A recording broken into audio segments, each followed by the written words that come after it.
Le Sénat, depuis notamment le milieu du printemps, la Commission des affaires économiques, la Commission des affaires européennes, s'est penchée sur la situation notamment de l'élevage.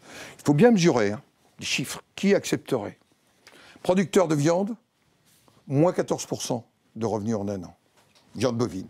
Producteurs de porc, un chiffre à peu près identique, plus de 13%. Producteurs de lait, sur les 6 premiers mois, moins 19%. Pardon sur ces chiffres, mais c'est la vie quotidienne des éleveurs. Ils perdent de l'argent. Et donc, nous avons des sujets de compétitivité, nous avons des sujets de fiscalité, nous avons des sujets de normes.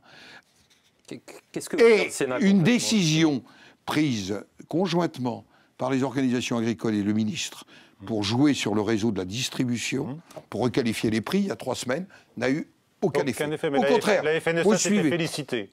Mais j'en étais félicité parce que c'était un accord qui aurait dû fonctionner. Oui, ça n'a pas marché. Eh bien, il n'a pas marché.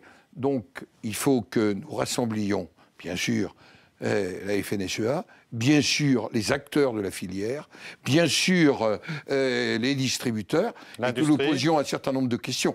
Quand je dis les acteurs de la filière, je pense à l'industrie agroalimentaire. Simplement un chiffre qui montre que ce malaise peut être une malchance pour la France. En 2005, la filière agroalimentaire et l'agriculture française, la première en Europe. Nous sommes la 3e aujourd'hui, derrière l'Allemagne et les Pays-Bas. Il y a donc des raisons endogènes à la France, ce n'est pas simplement lié à la seule Europe, et il faut qu'on les traite. C'est ce que nous ferons le 16 juillet, parce que c'est la France des territoires. Ce n'est pas simplement les agriculteurs. C'est cette France des territoires, cette France qui a le sentiment qu'au fond, pour reprendre une formule qui m'a été dite dans le Pas-de-Calais, on ferait des lois que pour les villes. C'était une question posée à moi-même, et pour moi, c'est une vraie interrogation.